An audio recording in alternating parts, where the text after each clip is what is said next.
हिंदवी स्वराज्याचे सरसंस्थापक छत्रपती शिवरायांना मानाचा मुजरा करतो। भारतीय राज्यघटनेचे शिल्पकार भारतरत्न डॉक्टर बाबासाहेब आंबेडकर यांना मानवंदना अर्पित करतो।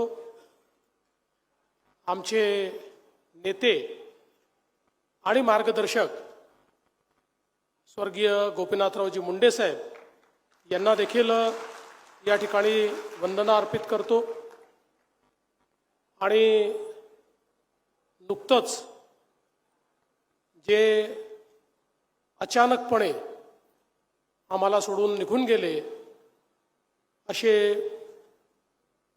आमचे उपमुख्यमंत्री आणि महाराष्ट्रातलं शेती आणि मातीमध्ये रमणारं एक उमद नेतृत्व अजितदादा पवार यांना देखील श्रद्धांजली अर्पण करतो। आजच्या या महा एक्सपो 2026 या अतिशय सुंदर कार्यक्रमामध्ये मंचावर उपस्थित ज्यांच्या दृष्टीतून आजचा हा अतिशय सुंदर असा कार्यक्रम आयोजित झाला त्या राज्याच्या पर्यावरण आणि पशुसंवर्धन मंत्री नामदार पंकजाताई मुंडे, आपल्या परळीचे लोकप्रिय आमदार धनंजयजी मुंडे, आमदार रत्नाकरजी गुट्टे, नगराध्यक्ष श्रीमती पद्मश्री बाजीराव धर्माधिकारी, डॉक्टर रामस्वामी, प्रवीण कुमार देवरे, श्री नितीन पाटील, अक्षय भैया मुंदडा, श्री शेखर मुंदडा, श्री बदामराव पंडित, श्री संजय दौंड, शंकर देशमुख, राजेश्वर चव्हाण, गोविंदअण्णा केंद्रे, बाराजे पवार, राम कुलकर्णी, बाजीराव धर्माधिकारी, योगेश क्षीरसागर, वैद्यनाथ सोळंके, केशवराव आंधळे, गीताभाभी पवार या ठिकाणी उपस्थित श्री जितेंद्र पापळकर, वीरेंद्र मिश्रा, विवेक जॉन्सन, नवनीत कावत, अजय मुंडे, सूर्यभान मुंडे, सतीश मुंडे, माधव निर्मळ, जुगल किशोर लोहिया, शिवाजी गुट्टे, पवन मुंडे, रमेश कराड, राजेश गीते, नितीन ढाकणे, मंचावरील सर्व मान्यवर आणि या ठिकाणी उपस्थित सर्व माझ्या लाडक्या बहिणी आणि उपस्थित सर्व भावांनो, आज मला अतिशय आनंद आहे की शिवरात्रीच्या पूर्व दिवशी या अतिशय सुंदर अशा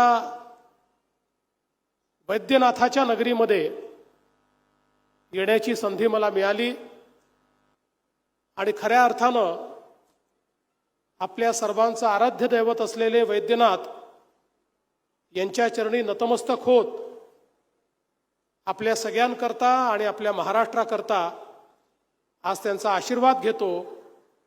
आणि या शिवरात्रीच्या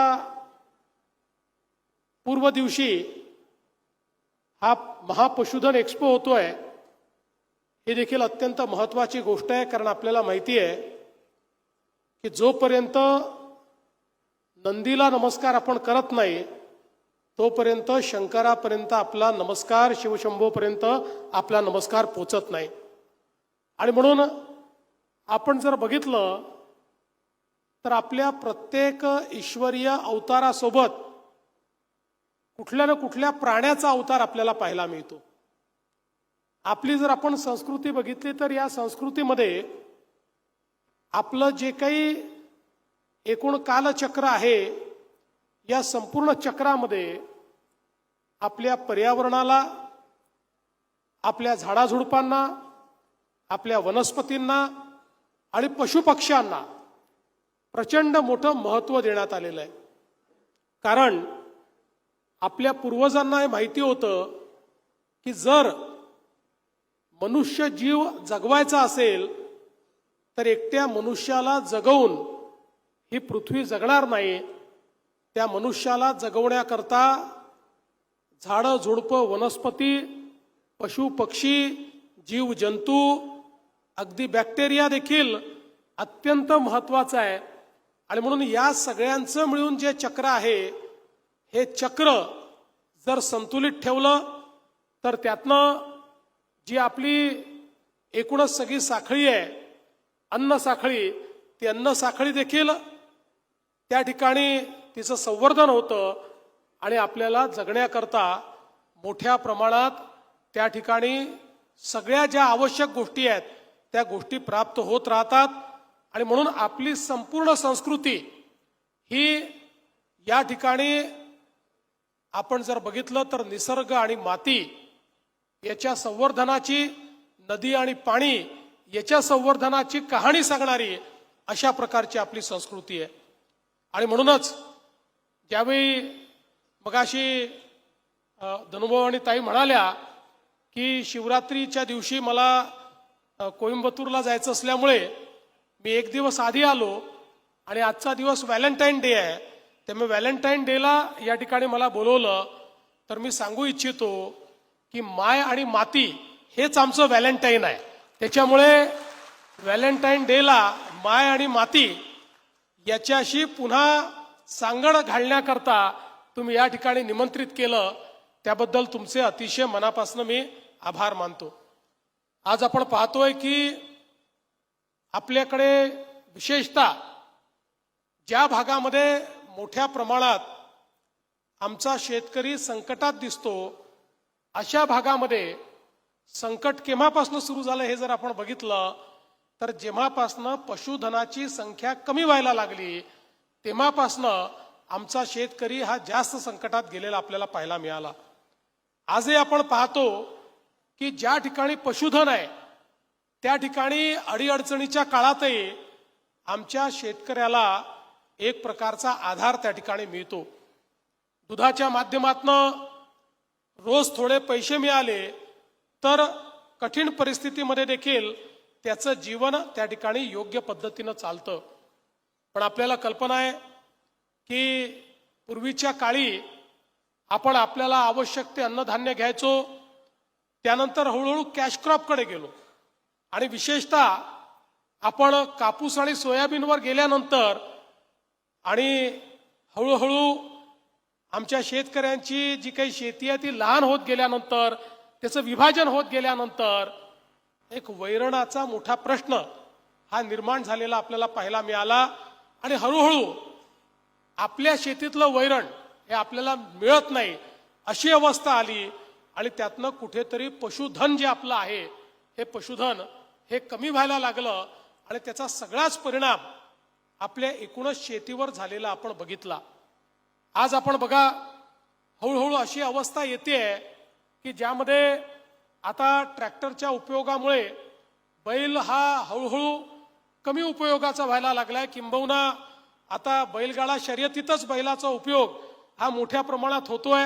बाकी उपयोग फार छोटा शेतकरी जो आहे तो अधिक करतोय.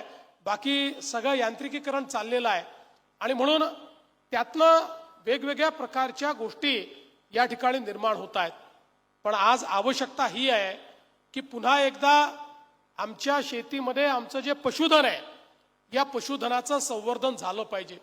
विशेषतः आमची गाय, हिला आम्ही ईश्वराचा दर्जा याकरता दिलाय, आईचा दर्जा याकरता दिलाय की ज्या प्रकारे आपल्या सृष्टीमध्ये जन्म देऊन आपली आई आपल्याला मोठं करते, तसंच आपण जर गोमातेचं जीवन बघितलं तर जन्मापासून मृत्यूपर्यंत आमची गोमाता आमची सेवाच करत राहते.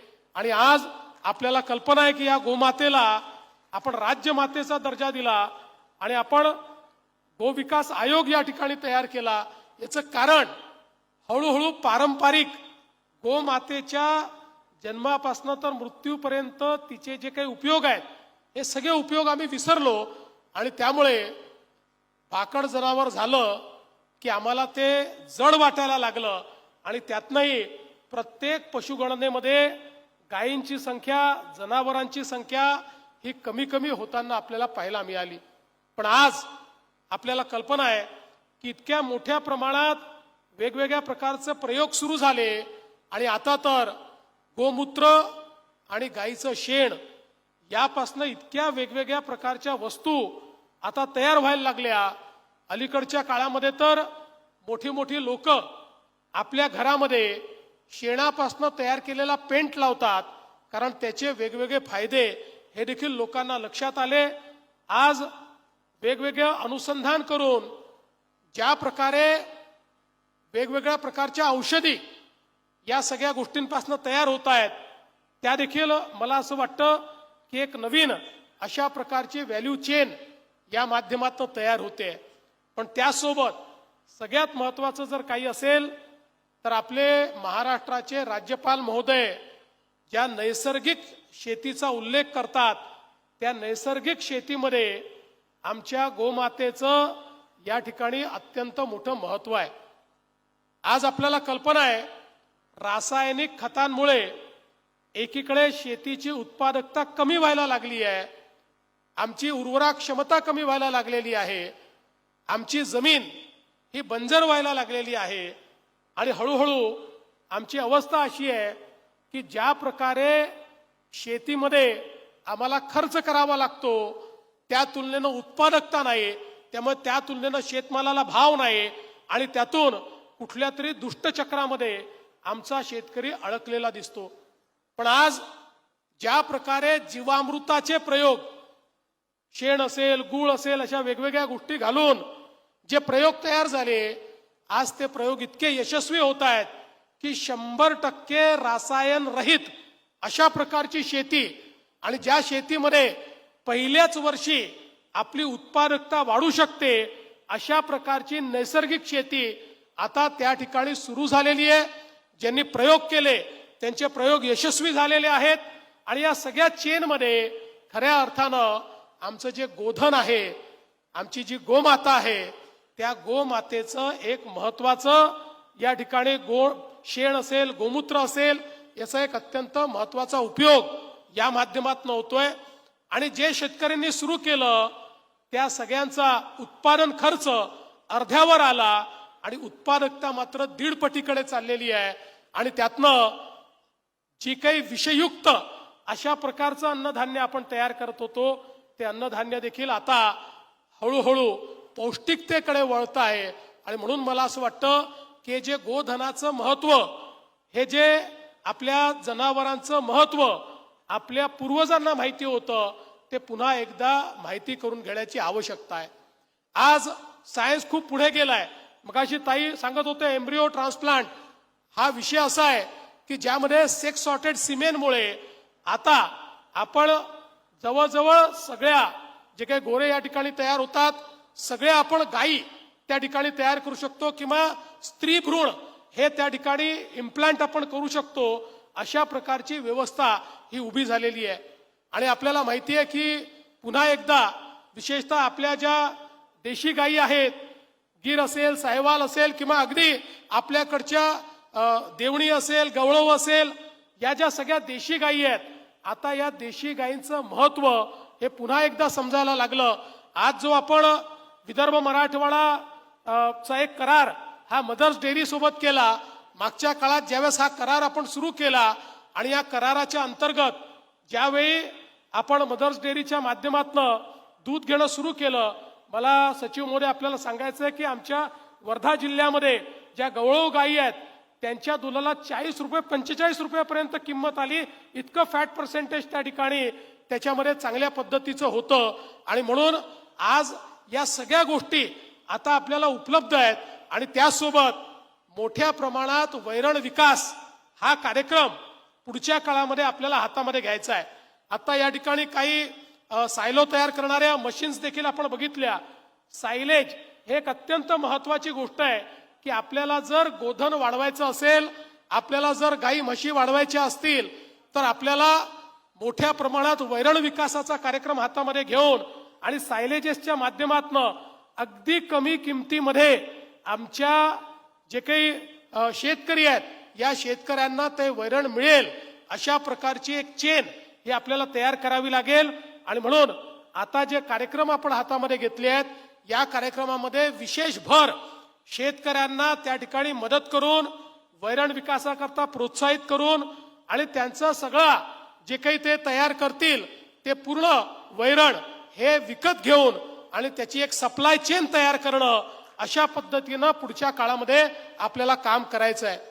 आपल्याला आश्चर्य वाटेल, जगामध्ये जे मोठे देश आहेत, मोठे म्हणजे जास्तीत जास्त दूध उत्पादन करणारे देश आहेत, लोकसंख्येने आपल्यापेक्षा 1.0, पण आपल्यापेक्षा जास्त दूध जे त्या ठिकाणी उत्पादन करतात, अशा देशांमध्येही ज्या ब्रीड आहेत, या ब्रीड कुठनं गेल्या हे जर आपण त्या ठिकाणी माहिती घेतली तर आपल्या देशी ब्रीड या त्या ठिकाणी नेऊन त्याला क्रॉस करून त्या ठिकाणी ब्रीड तयार करून आज जगाला दुधाचा पुरवठा करण्याचं काम या वेगवेगळ्या देशांमध्ये होत आहे. त्यामुळे मला असं वाटतं की आपल्याला देखील पुढच्या काळामध्ये हेच काम या ठिकाणी करावं लागेल आणि त्यासोबत आपली उत्पादकता ही देखील वाढवावी लागेल. आज आपण बघितलं तर पंजाबमधली देशी गाय ही जवळपास 9.5 ते 10 लिटर दूध देते आणि आपल्याकडे ती 2.5 लिटर दूध देते. त्यामुळे याच्यामध्येही आपल्याला पुढच्या काळामध्ये लक्ष घालून आणि त्यातनं आपली गाय जास्तीत जास्त दूध कशी देईल, ती पौष्टिकता आपल्याला कशी आणता येईल, या संदर्भातलं आपल्याला लक्ष द्यावं लागेल. संकरित गायचा विचार केला तर तिथेही तिकडे 15 लिटर देते, आपल्याकडे 10 लिटर देते. मला वाटतं म्हैस देखील तिकडे 10.5 लिटर देते, आपल्याकडे 5.5 लिटर देते. तर या सगळ्या गोष्टींमध्ये आपल्याला लक्ष घालून आणि या सगळ्या गोष्टींमध्ये आपल्याला कशा पद्धतीनं चांगलं काम करता येईल याचा प्रयत्न येत्या काळामध्ये करायचा आहे. मगाशी पंकजाताईंनी सांगितली गोष्ट खरी आहे की आता आपण विशेषतः पशुसंवर्धन विभागामध्ये नवीन प्रयोग आणि अनेक प्रयोग करण्याचं ठरवलेलं आहे. आज शेती आणि शेतीपूरक उद्योग या क्षेत्रामध्ये जर आपल्याला उत्तम रोजगार निर्मिती करायची असेल, आजची जी आपली रोजगार निर्मिती आहे ती उत्तम नाही आहे, जेमतेम आहे. उत्तम रोजगार निर्मिती करायची असेल तर हे जेवढे जोडधंदे आहेत, कुक्कुटपालन असेल, शेळीपालन असेल, गोपालन असेल आणि यासोबत मत्स्यपालन असेल, मत्स्य व्यवसाय असेल, अशा ज्या वेगवेगळे व्यवसाय आहेत, या सगळ्या व्यवसायांना आपल्याला चांगल्या पद्धतीनं त्या ठिकाणी करावं लागेल. आणि हे वर्ष तर युनायटेड नेशन्सने महिला शेतकरी वर्ष म्हणून या ठिकाणी ठरवलेलं वर्ष आहे. त्यामुळे आमच्या महिला शेतकरी, महिला गोपालक, महिला कुक्कुटपालक, महिला शेळीपालक अशा प्रकारे एक मोठा कार्यक्रम ताई आपल्याला हातामध्ये घ्यायचा आहे. आणि म्हणून मी तुम्हाला आजच आश्वस्त करतो की तुमच्या विभागातर्फे जेवढ्या योजना तयार होतील त्या सगळ्या योजनांना बजेटमध्ये निधी उपलब्ध करून देण्याचं काम हे आम्ही या ठिकाणी निश्चितपणे करू आणि त्या माध्यमातून खऱ्या अर्थानं या क्षेत्राला पुढे नेण्याचं काम करू. खरं तर आता विशेष लक्ष आपण या क्षेत्राकडे दिलंय आणि आपला प्रयत्न आहे की आपल्या हे क्षेत्र आज 7 ते 8% किंवा बाकी काळामध्ये तर 4 ते 5% एवढ्या विकास दरानंच केवळ विकसित होतं. आपण आता ठरवलंय की या क्षेत्रामध्ये वेगवेगळे इंटरव्हेन्शन आणून हे क्षेत्र 25% दराने विकसित कसं होईल अशा प्रकारची योजना आपण हातामध्ये घेतो. आपण आंध्र प्रदेशचे माजी मुख्य सचिव श्री टकर ज्यांना या क्षेत्रामध्ये अनेक पुरस्कार मिळालेले आहेत, आता त्यांना देखील आपण सोबत घेतलाय आणि त्यांच्या मार्गदर्शनाखाली एक बृहत कार्यक्रम हातामध्ये घेऊन आपण मोठ्या प्रमाणात हे काम या ठिकाणी करतो आहोत. आणि याकरता वेगवेगळ्या प्रकारचे जे इंटरव्हेन्शन्स आहेत, आज आपण हे पशु प्रदर्शन काय या ठिकाणी आयोजित केलं याचं कारण आज आपल्या शेतकऱ्यांना आणि पशुपालकांना काय चाललेलं आहे याची कल्पना असली पाहिजे. प्रत्येक क्षेत्रात इतकं मोठं परिवर्तन होत आहे. आज आपण बघितलं असेल तर या ठिकाणी डबल डेकर पिंजरे लागलेले आहेत की ज्या पिंजऱ्यामध्ये आपण त्या ठिकाणी कुक्कुटपालनही करू शकतो, शेळी मेंढी पालनही करू शकतो आणि त्यातनंच खत निर्मिती करू शकतो. अशा प्रकारचे वेगवेगळ्या पद्धतीचे जे प्रयोग आहेत, हे प्रयोगही आमच्या शेतकऱ्यांकडे पोचले पाहिजेत.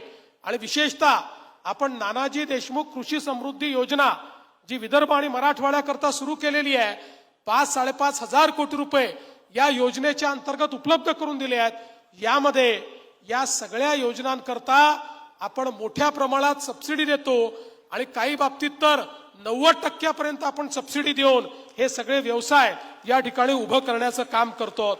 आणि म्हणून मी आज खरं म्हणजे पंकजाताई आपलं अतिशय मनापासून अभिनंदन करतो की आपण हा जो काही एक्सपो या ठिकाणी सुरू केलेला आहे, यातनं आमच्या ग्रामीण भागातल्या शेतकऱ्यांना आमचे जे विकसनशील किंवा विकसित अशा प्रकारचं कार्य करणारे शेतकरी आहेत त्यांनी काय केलंय हे जवळून पाहायची संधी मिळते आणि तशा प्रकारे करण्याची इच्छा देखील जागृत होते आणि हे होऊ शकतं हा आत्मविश्वास देखील या ठिकाणी तयार होत असतो.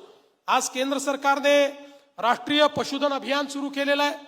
या अभियानाच्या अंतर्गत जवळपास महाराष्ट्रातल्या 366 प्रकल्पांना केंद्र सरकारने मान्यता दिली आहे. 214 कोटी रुपये केंद्र सरकार याकरता आपल्याला उपलब्ध करून देत आहे आणि या माध्यमातून मोठ्या प्रमाणात आपण आपल्या राज्यामध्ये ही सगळी कामं तयार करतो आहोत. आणि आता मदर्स डेअरीच्या माध्यमातून विशेषतः आपण जो काही एक या ठिकाणी दुग्ध व्यवसायाचा विकास करण्याचा प्रयत्न करतो, याचा जो पहिला टप्पा आहे हा अत्यंत यशस्वी झालेला आहे. आता दुसऱ्या टप्प्यामध्ये त्याचा विस्तार आपण करतो आणि माझी सर्व शेतकऱ्यांना विनंती आहे की आपण सर्वांनी निश्चितपणे याचा लाभ घ्यावा. आता 19 जिल्हे हे आपण याच्यामध्ये समाविष्ट केले आहेत. 150 कोटी रुपये आपण या प्रकल्पाला दिलेले आहेत, ज्यातनं मोठ्या प्रमाणात शेतकऱ्यांना जोडधंदा करण्याची एक संधी प्राप्त होते. उदगीर मधलं जे दूध भुकटी केंद्र आहे ते देखील आपण पुनरुज्जीवित करतोय. अनेक वर्षापासून ते बंद होतं. जवळपास 100 कोटी रुपये हे आपण त्याला देतोय आणि ते पुनरुज्जीवित झाल्यामुळे आमच्या दुधाला चांगला भाव मिळण्याकरता त्याचा फायदा होईल आणि पुढच्या काळात दुधापर्यंत नाही तर उपपदार्थांच्या माध्यमातून आपल्याला जास्तीत जास्त पैसा कसा कमवता येईल अशा प्रकारचा प्रयत्न आपल्याला करावा लागेल. हे सगळं करत असताना पशु चिकित्सालय हा देखील एक महत्वाचा मुद्दा आहे. आज या ठिकाणी फिरते पशु चिकित्सालय देखील डेमॉन्स्ट्रेट केलेलं आहे. आपल्याला आपल्या राज्यामध्ये पशु चिकित्सालयाची जी काही परिस्थिती आहे ती बदलायची आहे.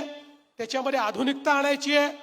त्याच्यामध्ये वेगवेगळ्या प्रकारे आता ज्या उपचार पद्धती सुरू झालेल्या आहेत त्या उपचार पद्धती आपल्याला आणायच्या आहेत आणि विशेषतः आपण काही नवीन कॉलेजेसला देखील मान्यता दिली आहे.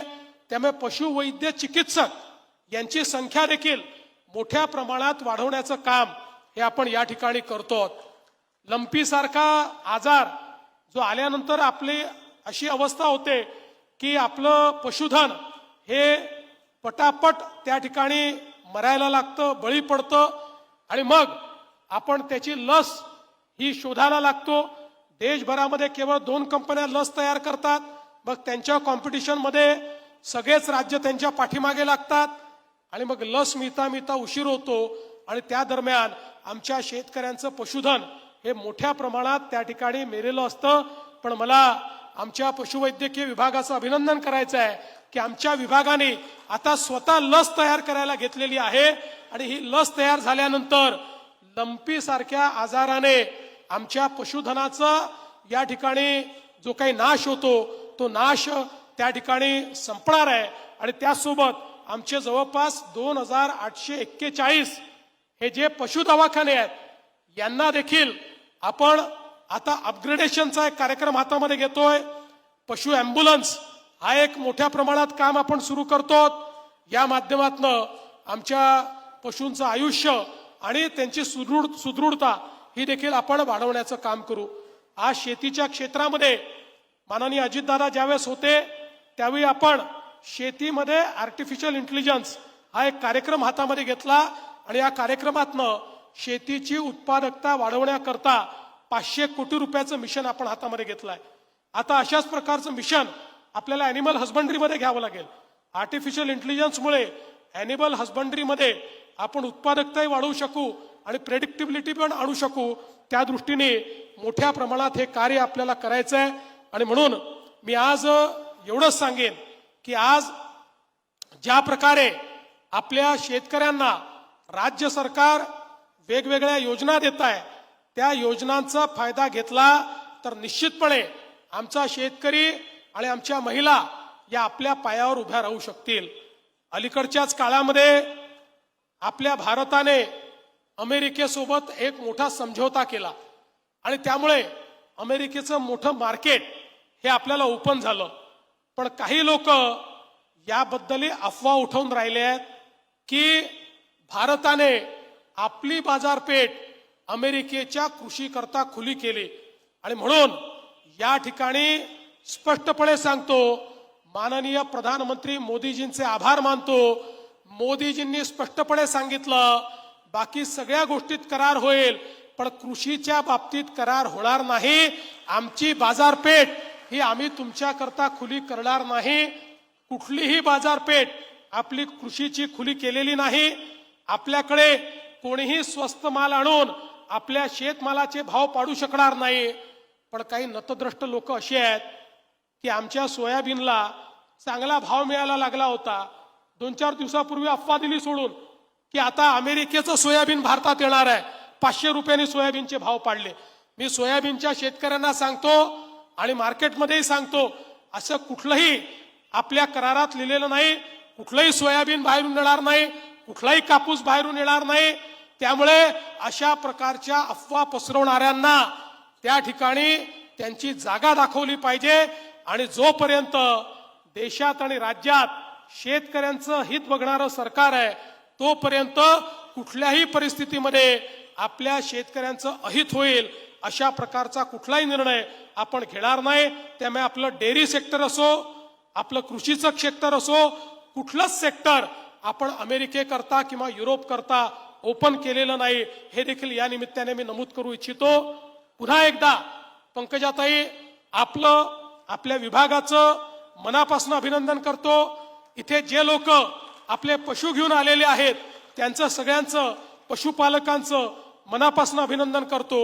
आणि केवळ बीड जिल्हाच नाही तर संपूर्ण मराठवाड्यातल्या शेतकऱ्यांनी या प्रदर्शनाला या ठिकाणी भेट द्यावी अशा प्रकारची विनंती करून माझे 2 शब्द संपवतो. धन्यवाद. जय हिंद, जय महाराष्ट्र.